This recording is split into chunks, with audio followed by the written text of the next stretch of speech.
el camino, porque no le podíamos sacar de ese sitio. Cuando se construyó la frontera, pues los objetivos que dijeron era impedir la inmigración ilegal. ¿Pensáis que impide la inmigración?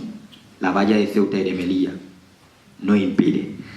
Es decir, las cifras cada vez son mayores. Luego, tampoco impide el contrabando comercial del que decía. Y la pregunta o la respuesta aquí, yo creo que otra frontera, frontera entre comillas, otra forma de hacer las cosas es posible. ¿Y cómo? Pues esas soluciones. Primero, hay que provocar una segunda descolonización, porque los países africanos, por mucho que nos digan que han conseguido su independencia, esto no es real. Hay que ir a África para ver realmente lo que siembra Europa en África.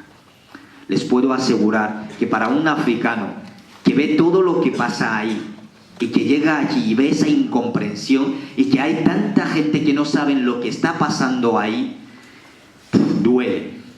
duele muchísimo, porque esa falta de información acerca de lo que pasa en África es lo que lleva a alguien, de una manera muy simplista, a hacer discursos como lo que hemos visto antes de electrificar la valla de Ceuta y de Melilla. Es decir, provocar una segunda descolonización sin el intervencionismo, sobre todo el intervencionismo, porque si los pueblos de África tuvieran esa posibilidad de decir, eso es nuestra materia prima, venís y queréis esa materia prima, pues nos sentamos, hablamos desde el respeto, algo que nunca ha habido en la relación entre África y Europa. No ha habido esa relación de respeto. ¿Cómo nos explicamos que Costa de Marfil, el primer país productor de cacao en el mundo, ahí no puede, el cacao y el café, no puedes tomar un café auténtico en Costa de Marfil? Porque parece ser que las cosas que están en África tienen que venir primero a Europa para que Europa nos lo bendiga y que nos lo vuelva a traer. Esa es la relación que tenemos. Es decir, no puedes comer un buen chocolate en Costa de Marfil siendo un país que produce chocolate en ese país, y así con muchas materias. Es decir, lo que es el sistema de bienestar de Europa, hay que decirlo alto, bebe de las fuentes del continente africano. Para calentarte en España tiene que venir el gas de Argelia.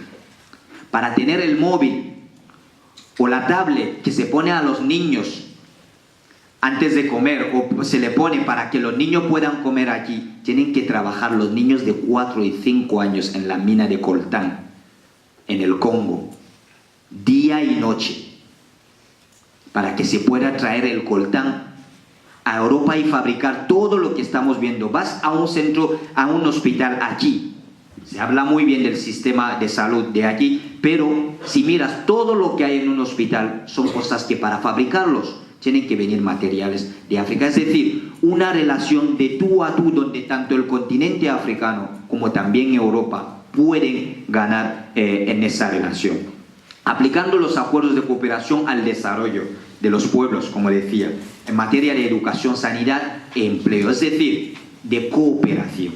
No que viene alguien y dice, si aquí estáis acostumbrados a sembrar maíz, yo voy a decir que tenéis que sembrar trigo, porque yo he venido a decirlo.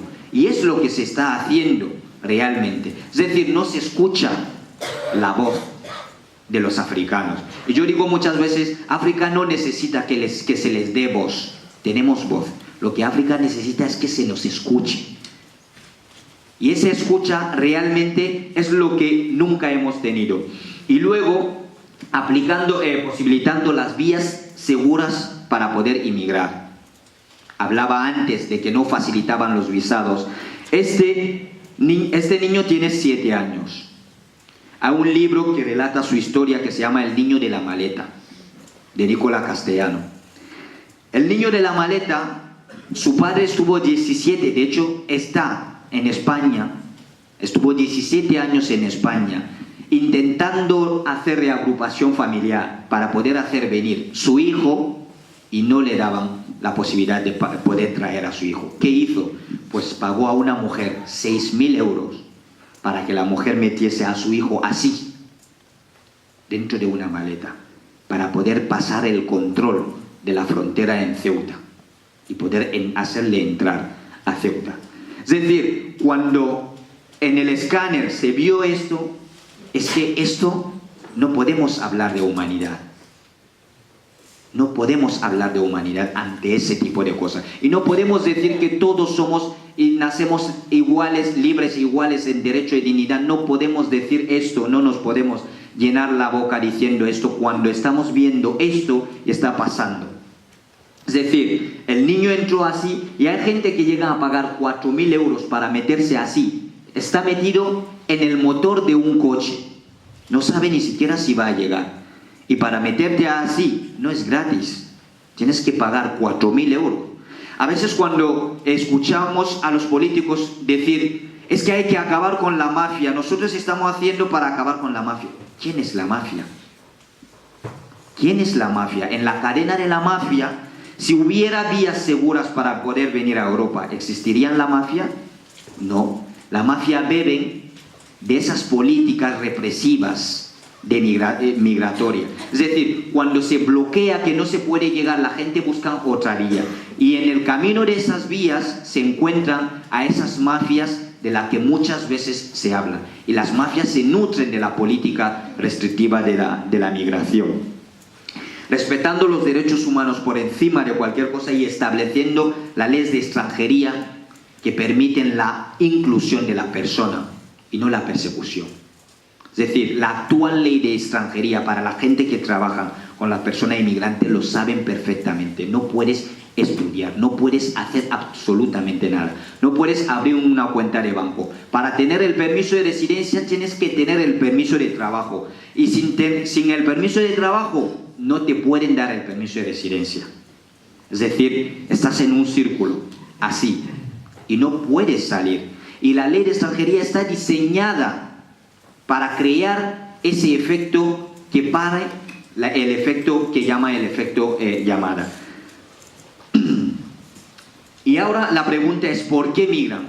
¿Por qué pensáis que migran los inmigrantes?